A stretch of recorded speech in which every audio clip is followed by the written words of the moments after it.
Ya, oke. Selamat pagi, Pak Budi Setiawan selaku penguji, kemudian Kesia pada hari ini PSTG mengadakan sidang sarjana yakni Kesia Simbolon dengan NIM sekian, kemudian Kesia dibimbing oleh Prof. Edi dan saya sendiri Stefanus Nalendra Jati. Untuk waktu pemaparan karena ini sudah tersita waktunya sehingga kamu memiliki waktu 10 menit. Kemudian setelah itu adalah memasuki sesi diskusi penguji 10 menit, kemudian sisanya adalah komprehensif penguji 20 menit, sisanya komprehensif selama 10 menit oleh saya. Silakan Kesia, waktu dan Baik, Pak. layar saya serahkan kepada Kesia Simbolon. Baik, Pak. Sebelumnya saya mengucapkan terima kasih kepada Profesor Insinyur Edi Sutriyono MSc PhD dan juga Bapak Stefanus Nalendra Jati STMT selaku dosen pembimbing dan juga kepada Bapak Budi Setiawan STMT PhD selaku dosen penguji. Pada kesempatan kali ini saya akan memaparkan hasil penelitian tugas akhir saya, yaitu yang berjudul Desain Geometri Lereng berdasarkan analisis nilai faktor keamanan atau FK daerah tambang air laya Muara Enim Sumatera Selatan.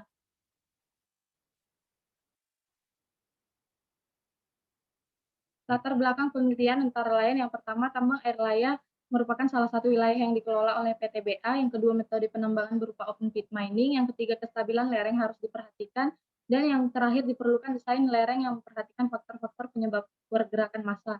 Maksud dan tujuan yang pertama, mengidentifikasi kondisi geologi dan bioteknik daerah penelitian, mengidentifikasi faktor-faktor yang berpotensi menyebabkan longsor, menganalisis pergerakan material melalui analisis data slope stability radar atau SSR, dan analisis nilai faktor keamanan daerah penelitian, serta yang terakhir merekayasa geometri lereng penambangan yang aman di daerah penelitian. Rumusan masalahnya antara lain kondisi berikut merupakan rumusan masalah. Kemudian lokasi ketersampaian daerah secara administrasi, daerah penelitian terletak di daerah Tanjung Enim, Kecamatan Lawang Kidul, Kabupaten Muara Enim, Provinsi Sumatera Selatan, dan dapat ditempuh dengan perjalanan darat selama 5 jam dari Indralaya ke lokasi penelitian. Geologi regional, tatanan tektonik. Yang pertama, cekungan busur belakang di Pulau Sumatera terbentuk akibat subduksi lempeng Indo-Australia dengan lempeng Eurasia. Fase tektonik pada saat pembentukan cekungan Sumatera Selatan, yang pertama fase kompresional, yang kedua fase ekstensional, dan yang ketiga fase kompresional. Stratigrafi regional, berikut merupakan stratigrafi regional daerah penelitian. Daerah penelitian terletak pada formasi Muara Enim, di mana terdiri dari 4 lapisan yaitu M1, M2, M3, dan 4, di mana lapisan M2 terdiri lagi dari 5 lapisan batu bara yaitu A1, A2, B1, B2, dan lapisan C. Kemudian struktur geologi. Pembentukan struktur geologi di Pulau Sumatera dipengaruhi oleh rezim tegasan kompresional yang berarah timur laut barat daya (NESW). Tegasan tersebut disebabkan oleh adanya proses subduksi antara lempeng Indo-Australia dan paparan Sunda dengan pergerakan oblik. Lereng. Benda akan meluncur bila W sin alfa lebih besar dari R, benda dalam keadaan kritis jika W sin alfa sama dengan R, dan benda akan stabil bila W sin alfa lebih kecil dari R. W merupakan berat blok dan R merupakan gaya penahan. Berikut merupakan tabel faktor keamanan lereng menurut Boles 1989. Jika nilai FK di bawah 1,07 maka lereng termasuk labil. Jika nilai FK 1,07 sampai 1,25 lereng termasuk kritis, dan jika nilai FK lebih besar atau sama dengan 1,25 maka lereng termasuk stabil. Faktor kestabilan lereng dipengaruhi oleh beberapa hal. Yang pertama yaitu jenis batuan, sifat fisik dan mekanik batuan, geometri lereng, air tanah, curah hujan, struktur geologi, beban pada lereng, serta getaran. Metode stabilisasi lereng dapat dibagi menjadi 3, yaitu dengan pengurangan gaya dorong. Pengurangan gaya dorong dapat dilakukan dengan mengurangi ketinggian awal, melandaikan lereng, dan juga membuat jenjang. Kemudian yang kedua, memperbesar gaya tahan. Memperbesar gaya tahan dapat dilakukan dengan cara yang pertama penguatan serta penirisan air rembesan. Metode penelitian. Berikut merupakan diagram alir metode penelitian, di mana yang pertama dilakukan adalah studi literatur, kemudian dilakukan pengumpulan data. Pengumpulan data yang dilakukan terdiri dari data primer dan data sekunder. Kemudian data yang dikumpulkan akan dianalisis nilai FK-nya menggunakan metode BSOP dan menggunakan software GeoStudio. Jika lereng belum mencapai kondisi stabil, maka akan dilakukan perancangan ulang. Hasil dan pembahasan terdiri dari kondisi geologi, analisis kestabilan lereng, serta desain geometri lereng aktual dan rekayasa geometri lereng. Berikut merupakan kondisi daerah penelitian. Litologi yang ditemukan daerah penelitian antara lain batu bara dan batu lempung. Kemudian ditemukan batu bara dengan struktur masif dan kekar berbentuk blocky. Struktur geologi yang ditemukan daerah penelitian berupa sesar normal dengan kedudukan N 110 derajat east, 55 derajat dengan di 55 derajat. Struktur geologi ini bisa menjadi zona lemah sehingga dapat menurunkan kestabilan lereng. Batu bara Simbe 2 yang ditemukan pada Pital Utara memiliki tebal 6 meter. Berikut merupakan kondisi old dam pada daerah penelitian. Pada daerah penelitian ditemukan banyak genangan air sehingga nantinya akan dianalisis dengan mengoperasikan pada saat kondisi muka air tanah jenuh dan pada saat kondisi muka air tanah yang sedang diukur pada bulan dilakukannya penelitian. Pada saat pemetaan geoteknik dilakukan untuk mengidentifikasi nilai GSI, di mana batu bara memiliki nilai GSI 80 karena masih memiliki bentuk kekar blocky dan batu lempung memiliki nilai GSI 10. Berikut merupakan lokasi penelitian terdiri dari 10 titik bor dan 4 titik mold. Berikut merupakan prediksi curah hujan pada daerah penelitian. Prediksi curah hujan yang digunakan adalah mulai dari bulan April hingga bulan Desember dan rata-ratanya termasuk ke bulan basah sehingga nanti akan dikomparasikan menggunakan muka air tanah jenuh dan menggunakan muka air tanah pada saat bulan April yaitu 3,5 meter. Kemudian untuk memilih daerah yang akan dianalisis nilai kestabilan lerengnya terlebih dahulu dilakukan pengamatan menggunakan Slope Stability Radar atau SSR. Menurut Dirjen Minerba Kepmen ESDM pada Desember 2014, klasifikasinya terdiri dari 3 yaitu level 1 waspada hijau, level 2 waspada kuning, dan level 3 waspada merah. Berikut merupakan hasil pengamatan menggunakan software SSR, di mana pada titik yang pertama merupakan level 2 waspada kuning, yang titik kedua level 3 awas, kemudian yang titik ketiga level 3 awas, titik yang keempat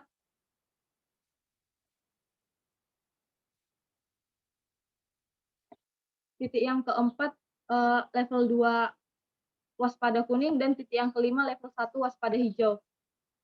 Berikut merupakan nilai parameter material sampel bor, yang nantinya analisis akan menggunakan nilai material parameter sampel bor dan dikomparasi dengan menggunakan nilai parameter material sampel mold.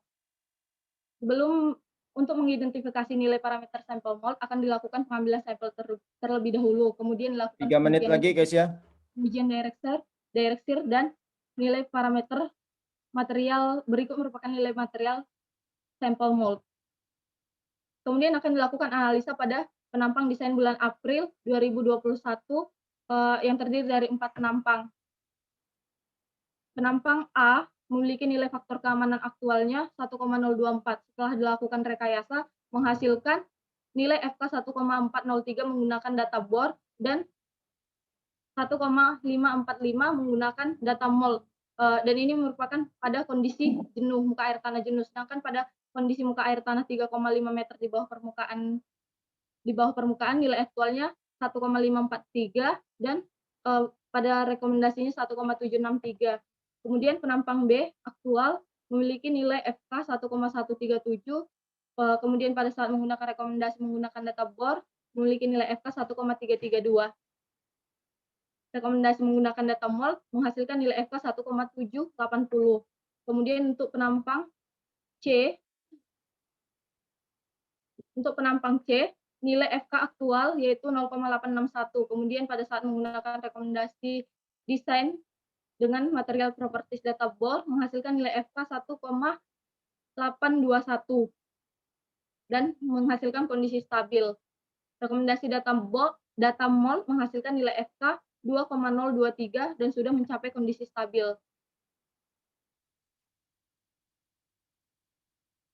Kemudian kondisi aktual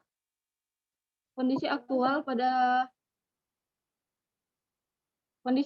penampang D aksen desain bulan April 2021 nilai aktualnya yaitu 1,508, sedangkan rekomendasi menggunakan data BOR 1,623 dan menggunakan data MOL 1,689.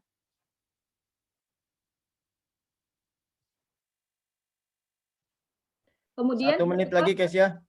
setelah dilakukan perancangan terhadap desain bulan April, akan dijadikan acuan untuk merancang desain tahunan atau desain RKAP pada tahun 2021. Analisisnya dilakukan pada 5 penampang, namun satu penampang sudah mencapai kondisi stabil yaitu penampang E sehingga tidak diperlukan analisis ulang. Penampang A, nilai aktualnya 1,159, sedangkan pada saat menggunakan desain rekomendasi akan menghasilkan nilai 1,486. Penampang B nilai aktual 1,23, sedangkan pada saat menggunakan desain rekomendasi 1,466. Penampang C aktualnya menghasilkan nilai FK 1,262, sedangkan pada saat menggunakan desain rekomendasi menjadi 1,320. Kemudian berikut merupakan kesimpulan. Yang pertama, pit tambang air Laya Utara terletak pada formasi Muara Enim. Litologi terdiri dari batu pasir, batu lempung, dan batu bara. Struktur geologi yang ditemukan berupa star normal. Material oldam merupakan lapisan teratas pada daerah penelitian. Batu lempung memiliki nilai GSI 10, sedangkan batu bara 80. Yang kedua, desain geometri bulan April menghasilkan nilai faktor keamanan yang tidak stabil pada bagian barat area penambangan Pital Utara. Adanya genangan air pada Pital Utara mengakibatkan kestabilan lereng terganggu. Kemudian yang ketiga, klasifikasi pergerakan material oldam berdasarkan data pengamatan slope stability radar sesuai pedoman teknik pemantauan kestabilan lereng tambang menghasilkan bahwa penampang A termasuk dalam level 2 dan level 3. Wilayah di sekitar penampang B termasuk dalam klasifikasi level 3, wilayah di sekitar penampang C termasuk dalam klasifikasi level 2, sedangkan wilayah di sekitar penampang D merupakan wilayah yang paling stabil dengan klasifikasi level 1. Hal yang dilakukan untuk meningkatkan nilai faktor keamanan lereng pada Pital Utara adalah dengan mengubah geometri desain bulan April dengan slope menjadi 1:3 pada material oldam dan 1:1 pada material in situ. Lebar berm pada geometri desain diubah menjadi 18 meter hingga 20 meter pada material in situ. Geometri tersebut kemudian dijadikan acuan untuk meredesain desain geometri tahunan atau desain RKAP tahun 2021. Sekian presentasi dari saya. Terima kasih. Ya, oke, Kesia.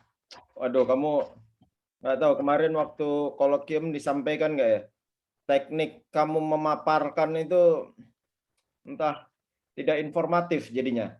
Seperti membaca desain geometri bulan April, seharusnya kan ini kan PowerPoint. Meskipun yang tertera itu texting seperti itu, paling tidak kamu bisa mengambil dari poin-poin itu. Jadi dari intonasi dan teknik menyampaikan informasi ini kamu dirasa masih lemah dan harus belajar lagi nanti. Oke. Kemudian kita memasuki sesi diskusi dengan penguji yaitu Pak Budi Setiawan. Mangga Pak, 20 menit waktunya. Iya, terima kasih ya. Udah di sini dulu aja ya. Sebetulnya SSR ini dipakai untuk apa sih? Untuk mengamati pergerakan lereng. Untuk mengamati pergerakan. Jadi SSR ini sudah ada dulu atau bagaimana? Iya Pak, sudah ada Pak. Sudah ada Pak. Jadi SSR-nya dipasang terus? Begini, kalau sudah ada SSR, ngapain kamu nguji lagi stop stability-nya? Untuk meredesain ulang, Pak. Apa? Untuk meredesain ulang desain geometri lerengnya, Pak. Jadi tahu desain awalnya gimana sama desain yang baru dibuat gimana. Kalau nggak longsor, ngapain didesain ulang? Gunakan aja yang ada sesuai standar. Yang didesain ulang itu beberapa penampang itu emang longsor. Bukan, maksudnya belum stabil. Definisi belum stabil itu kan dari apa? Dari nilai faktor keamanan menurut Boles tadi, Pak. Di mana yang dipakai Boles atau standarnya SDM? Ya, Pak. Yang dipakai itu standarnya boles atau standarnya SDM? Dua-duanya, Pak. Nah, mana coba? Jadi yang pertama yang pakai ESDM itu cuman mau nentuin aja Pak titik yang bakalan dianalisis yang mana. Kemudian udah lihat pergerakan lerengnya kira-kira yang mana yang masuk klasifikasi level 2 atau level awas, dilakukan analisis Pak untuk mengetahui nilai FK aktualnya pada saat itu. Kemudian untuk nilai FK aktual yang belum Ya, stabil. saya tahu lah. Saya orang geoteknik kok. Tiga saya juga saya satu beberapa kali. Nggak, poin saya itu SSR untuk apa dulu? Belum ngejawab kok dari tadi. SSR itu untuk apa gitu? Untuk mengamati pergerakan lerengnya Pak. Nah, pengamatan itu menggunakan apa? Coba dilihatin gambar SSR-nya tadi. Ada kan?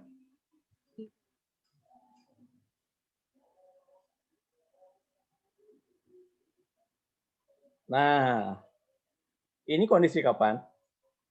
Ini kondisi bulan April Pak pada saat dilakukan. Oke. Kondisi bulan April. Ya. Kenapa dia warnanya bisa berbeda-beda? Dia motret aja atau ada faktor lain yang dimasukkan ke dalam SSR itu sendiri? Yang warna yang ini ya Pak.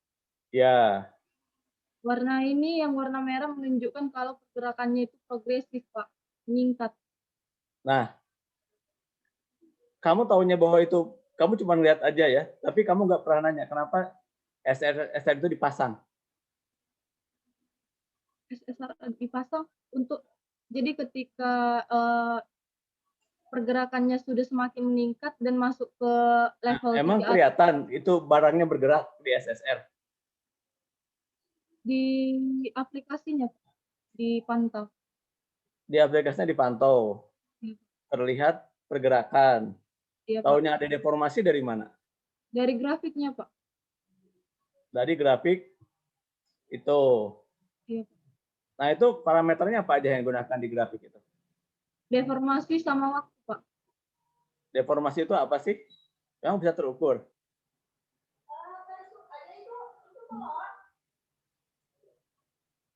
Iya deh.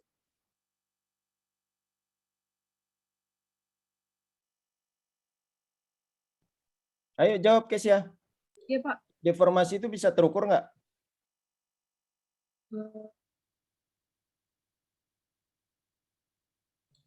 Itu gambarnya dari mana? Kamu nanya nggak itu grafiknya dari mana gitu? Iya Pak. Bisa Pak. Jadi deformasinya diukur, kemudian yang ada di grafik itu deformasi dan waktu. Jika deformasinya semakin meningkat, bahkan jika sudah mencapai di klasifikasi level 3 harus segera dilakukan evakuasi alat ataupun evakuasi manusia. Kamu baca lagi ya, itu sebetulnya yang dibaca di SSR itu apa? Nah, pertanyaan berikutnya, berarti kamu dari SSR ini kamu buat desain gitu? Iya Pak. Oke. Nah, sekarang ini saya sekalian nguji aja. Coba lihat data hujannya.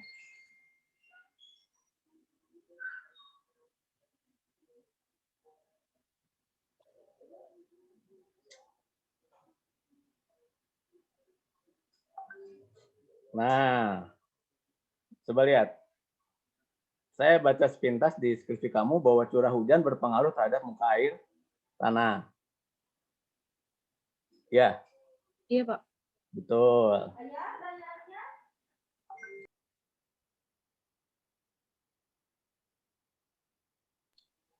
Oke.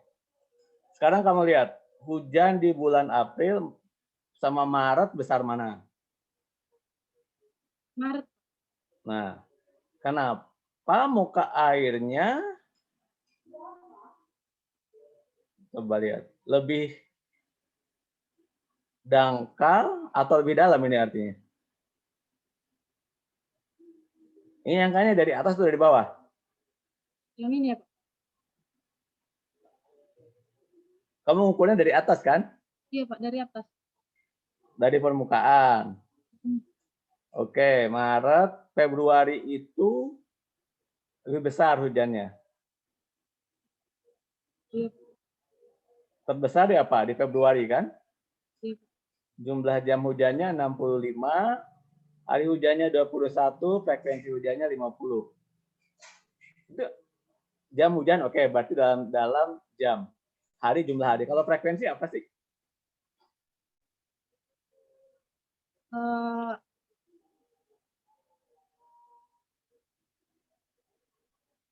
ini Pak, frekuensi itu berapa kali hujannya tuh kayak gitu.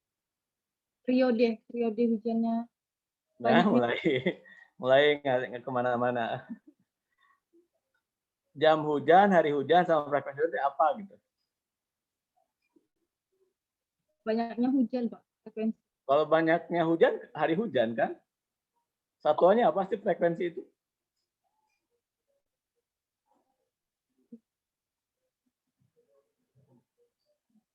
Karena pertanyaan berikutnya, data ini kamu gunakan di model enggak?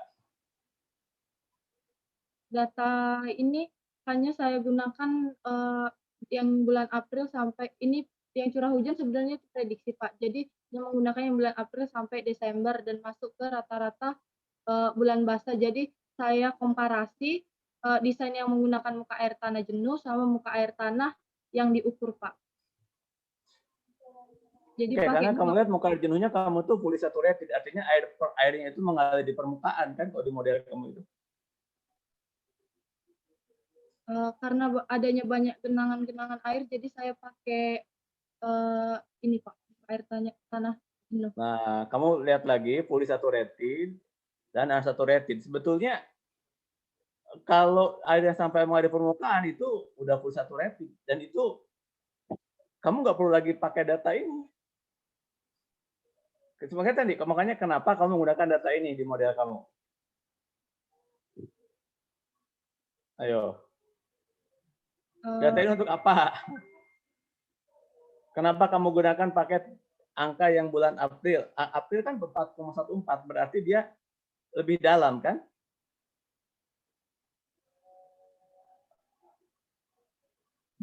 Saya menggunakan ini hanya untuk mengkomparasi aja Pak. Nah, itu Mengkomparasi nggak bisa karena penyebab longsornya di situ adalah tingkat kejenuhan air. Kamu model coba lihat model-model itu kan? Yang sebelumnya ada polysaturated, penjelasan bukan yang penjelasan yang teorinya dulu aja. Mana yang? Nah, 18. Kamu pakai yang mana?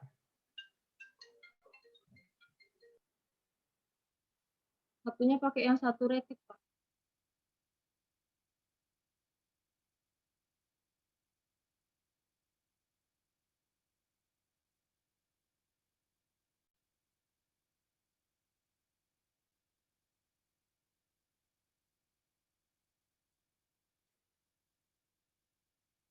Nah, ini kamu ketika buat model ini hubungannya dengan ini. Kamu pakai yang mana modelnya yang kamu gunakan? Saturated Pak. Yang saturated, yang paling bawah? Iya Pak. Nah, kenapa mau pakai yang paling bawah? Itu pertanyaan saya dari tadi.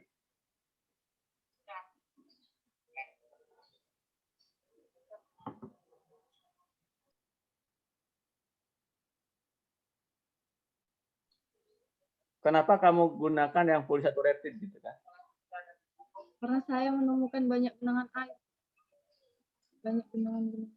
Genangan, nah itu genangan itu kan genangannya di mana kalau di gambar ini? Di sini Pak. Di atas atau di bawah? Di atas Pak.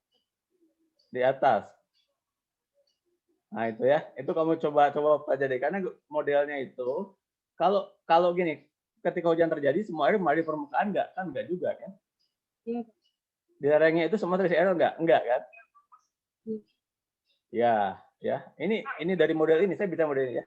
Kalau kamu gunakan polysaturated, itu lereng nggak pernah stabil. Jadi angka kamu yang kamu itu juga jadi pertanyaan. Oke, ya. Gambar ini kamu hubungkan dengan yang tadi, dan kamu bisa tahu pilih yang mana. Ini kan kamu untuk penulisan tambang ini kan? Iya Pak. Memilih itu kan? Oke. berikutnya 10 menit lagi ya, 5 menit lagi ya Pak Steve ya. Ya. Ya Pak, 5 menit lagi Pak.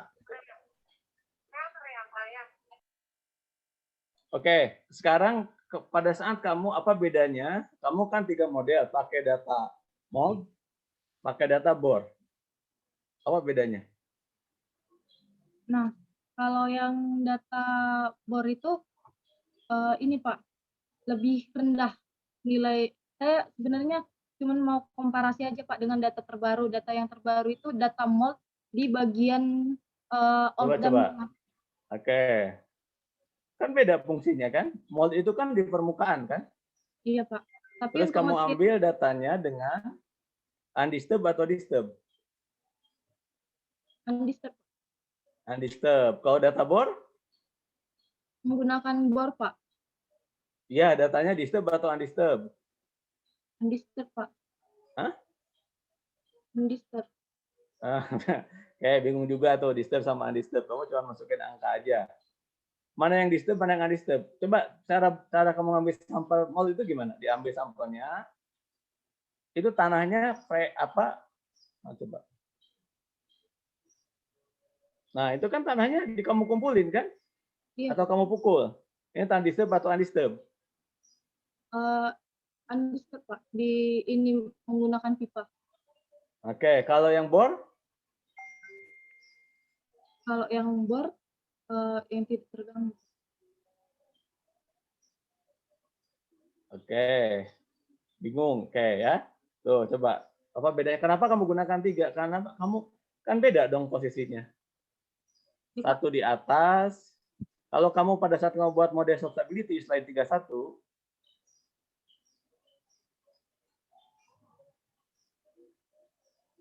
nah, ini nilai mana yang kamu pakai?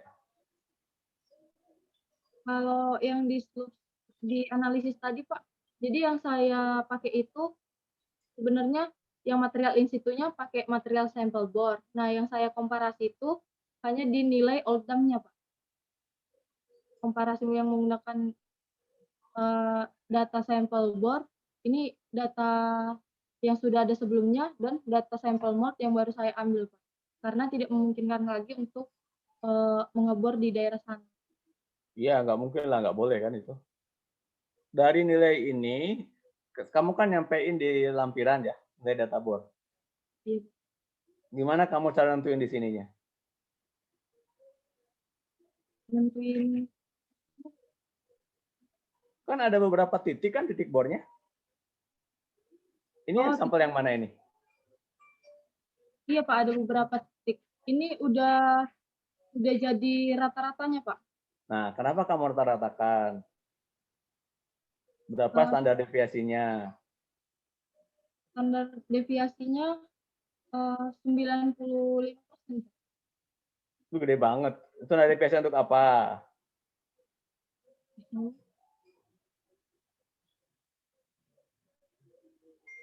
Ya, tadi kata Pak Steve kan kamu ini mau ngasih gambar-gambar. Ya kalau gambar-gambar mah oke lah. Saya cuma ngeliat kamu cara buat modelnya itu seperti apa. Itu sudut geser dalamnya kan beda banget itu yang mold itu kan? Iya. Ya. Terus nanti biasakan kalau digit yang sama ya. Jadi kamu satu digit aja 19,5 gitu ya. Coba lihat. Ini benar nih kohesi sama sudut geser dalamnya sama. Unit weight itu apa sih? Bobot isi Pak. Bobot isi.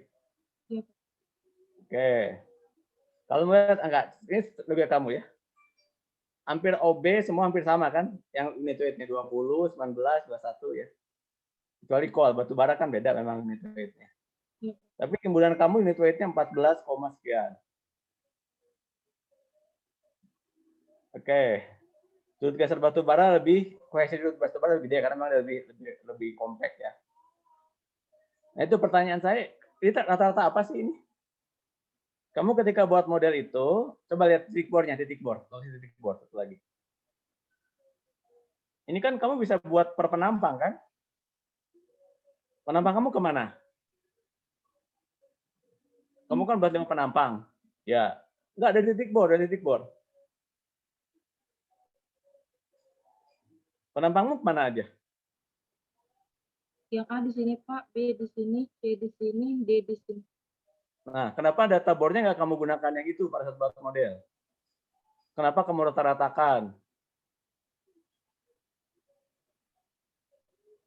Karena ini Pak, saya pikir itu bisa menjadi kompilasi nilai timbunannya, nilai parameternya di wilayah penelitian. Ya, itu kan ada syaratnya kalau kamu gunakan pakai rata-rata. Ya. Mau kamu gunakan, ini kan ada berapa bornya? Ada 17 ya? Modnya ada 4. Modnya ada 4, bornya ada banyak, tuh kan? Dari sini sebetulnya si PTBN ini ingin ngelihat tuh modnya ke sini berapa. Kamu kan, bentar satu ya. Penampang, mana sih biar keluar? Bisa Pak, view option terus Ya udah, request remote ini udah control Pak. belum, udah di approve belum? Ya di approve dulu Kesia. Ada Pak. Oke, sudah Pak. Ini kan penampang kamu kan gini kan? Iya kan? Belum kelihatan. Oh, penampang 1 ke sini kan? Nggak tahu penampang berapa lah. Terus ada yang buat ke sini kan? Apa nggak kelihatan? Belum muncul kayaknya. Coba di slideshow saja Kesia. Di full view. Nah, terus sudah bisa belum Pak? Sudah request remote control Pak? Udah, you can control Kesa. Ah, Kelihatan nggak? Enggak Pak. Ya oke lah, ini ada yang 4 sama MHY 20 kan? Iya Pak. Itu arah penampang kamu tuh kan ke arah MHY 13 kan? Iya Pak, benar.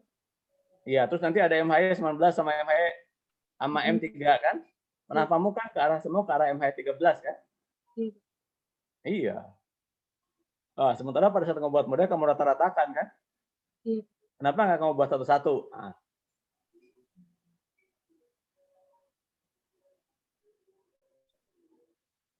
Nah, untuk jawab itu, ya itu jawabannya. Kamu kok pilihannya kan 2. Ketika kamu saya minta membuat satu-satu, terus kamu nggak bisa jawab, atau jawaban kamu saya buat rata-rata dari sudut tabel, kenapa? Nah itu. Jadi sekarang kamu cari jawaban, ya. Kenapa kamu buat rata-rata? Terus kenapa bisa digunakan? Ya, itu. Tadi 46, sekarang 06, pas berarti ya, Pak Steve. Ya. Penjelasan aja kalau di saya mah. Kamu kan rata-ratakan. Kamu kan tidak buat model, nanti diperbaikan itu 1 tambahkan bagaimana kamu hubungan antara curah hujan dengan yang tadi itu. Yang kedua, karena kamu rata-ratakan itu kenapa kamu rata-ratakan. Itu. Udah. Ya, kamu kan udah buat model, udah jadi modelnya. Ya udah, nggak apa-apa. Cuman dasar itu tadi. Dengan data sebanyak itu sebetulnya kamu bisa pilih kan, bisa buat per penampang. Ya. Dan itu juga tadi definisi genangan itu sebetulnya kalau itu bukan genangannya tapi dari hujannya.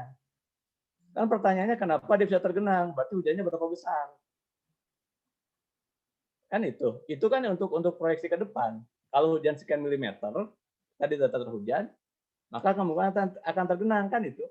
Coba slide 28. Gitu. Jadi kamu ini dibalik pembuktiannya, hujannya sekian milimeter maka tergenang. Ketika tergenang dia akan jadi fully saturated, probability longsornya lebih besar. Sebetulnya yang ideal itu bukan FK, tapi probability of failure, PF sebutnya. Ya. Tapi udah, saya nggak minta tambahan itu. Cuman kamu pertama kamu jelaskan bagaimana deposisi genangan dari data hujan kamu ini. Jadi kesimpulan kamu tuh bukan cuma karena ada genangan, bukan. Curah hujan berapa besar yang menyebabkan genangan. Paham? Curah hujan berapa milimeter yang menyebabkan genangan. Ya kamu bandingkan dengan data ini. Kemudian yang kedua, mengapa kamu buat rata-rata? Nah, itu dasarnya. Ya. Tadi ada banyak kok teori-teorinya. Ya. Oke. Ya, itu 2 poin itu aja yang dan kamu masih bingung kan? Kamu masukin aja gitu buat model, tetapi dasar model sendiri sebetulnya saya ekspor. Ya, terima kasih Pak Steve, lebih 2 menit, maaf. Oke, terima kasih Pak Budi Setiawan. Ya, Kesia. Sekarang dengan saya jawabnya yang lugas karena ini terkait dengan hal-hal yang mendasar. Kalau tidak tahu langsung jawab saja, tidak kurang paham. Oke, tadi saya lihat di kesimpulan ada kohesi. Apa sih kohesi itu, Kesia? Kamu nggak usah ke bawah. Pertanyaannya bukan nilai kohesinya berapa, tapi kohesi itu apa sih? Nilai kohesi itu merupakan nilai perbandingan nilai pokoknya nilai kohesi ini jika semakin besar nilai kohesi, kestabilan lerengnya akan berbanding terbalik dengan nilai kohesi. Oke, dari mana kamu dapat kohesi itu? Dari nilai uji direksi, Pak. Uji? Oh, DST ya? Iya, Pak. Selain DST biasanya kohesi bisa didapat dari mana? Kebetulan kan karena kamu ini uji labnya DST. Selain DST? Bisa juga pakai ini, Pak. Uniaksial, Pak. Apa? Uniaksial, Pak. Pengujian yang Apa? uniaksial. Uniaksial, Pak. Uniaksial atau triaksial? Iya, Pak, triaksial. Triaksial. Apa bedanya uni dengan tri? Beda di ininya, Pak. Arah tekanannya, Pak. Kalau yang uni dari satu arah aja, kalau yang tri itu lebih dari satu arah.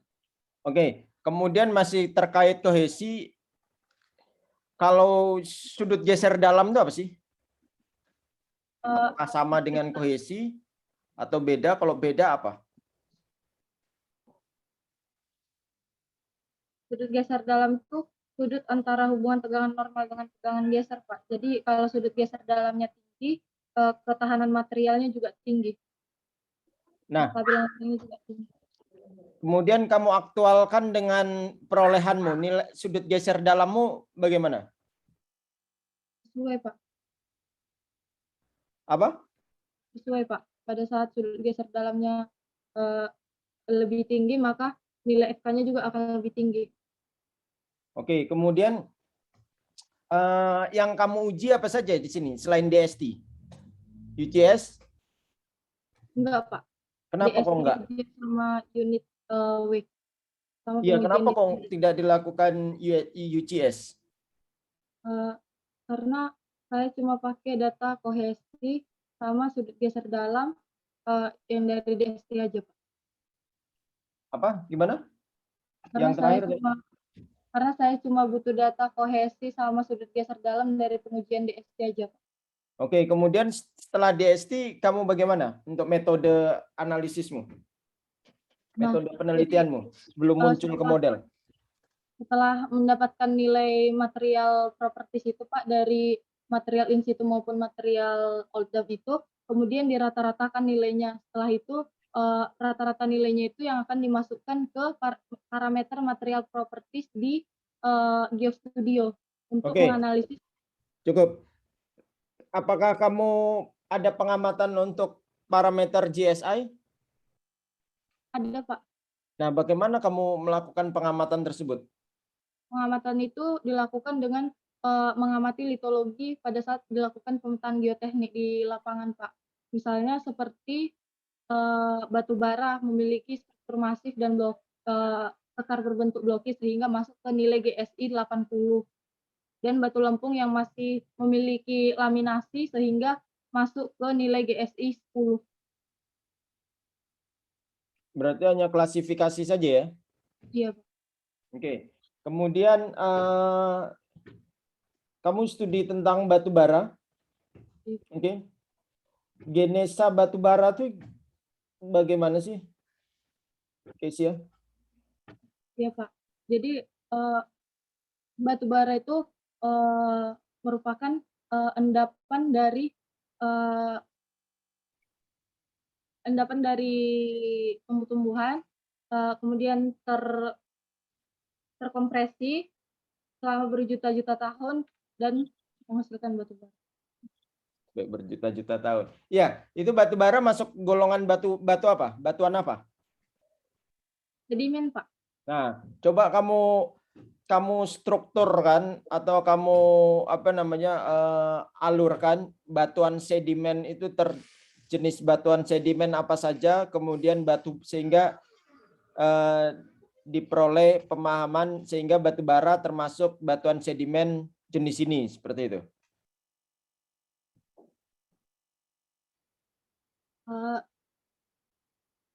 Batu bara itu terdiri dari batu sedimen itu terdiri dari dua, yaitu batuan sedimen klastik dan batuan sedimen non klastik.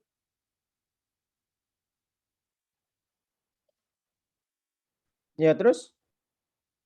Kemudian batu bara termasuk ke batuan sedimen non klastik. Oke, ada batuan sedimen klastik dan non klastik. Iya kan? Iya, Pak. Oke. Nah, sedangkan batu gamping itu masuk golongan apa? Karbonat, Pak. Batu lempung plastik. Non plastik. Apa Non-plastik. jadinya? Non plastik. Non plastik? Iya, Pak. Non plastik atau plastik? Non plastik, Pak. Karena batu gamping pasiran plastik. Non plastik. Kemudian kamu pernah mendengar kalsilutit, kalsirudit? Kenapa? Apa itu? Itu merupakan batuan sedimen plastik. Batuan sedimen? Plastik. Apa bedanya dengan batu pasir kalau kayak gitu? Kalsilutit itu batuan karbonat. Tadi katanya batu gamping itu batuan non plastik. Sedangkan kalsilutit, kalsirudit kamu bilang batuan sedimen plastik. Karbonat plastik. Oke, bedanya karbonat dengan karbon apa? Kalau karbon Kaya itu, akan karbonat, karya akan karbon.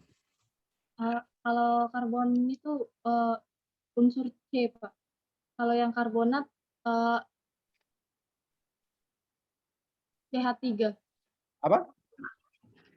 Kalau yang karbon unsur C, kalau yang karbonat itu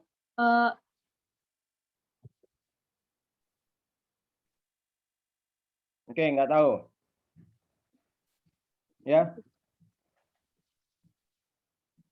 Oke. Sekarang kamu pernah mendengar di lokasimu ini kan ditutup sama endapan gunung api. 1 menit lagi berarti. Klasifikasi piroklastik itu apa saja sih?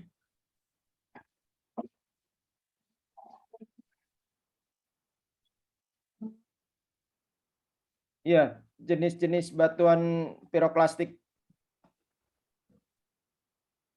Kalau di batu gamping tadi ada kalsilutit, kalsirudit, alkarenit. Kalau di batu apa di piroklastik apa?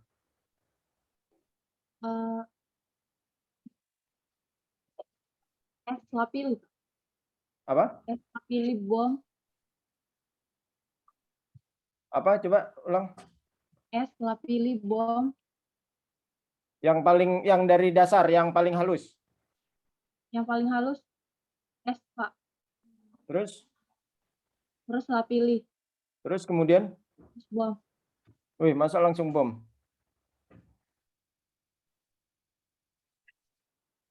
Ayo terakhir. Es lapilli.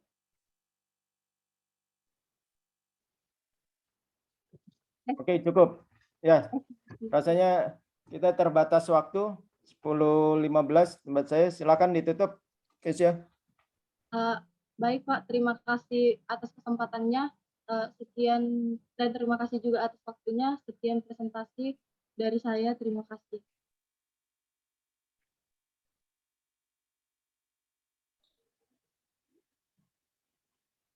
Mute Pak Steve. Oke, demikian Pak Budi, paparan dari Saudara Kesia. Kita bisa beralih ke giliran selanjutnya. Berarti Pak Budi menunggu di sini ya Pak Budi ya? Oke.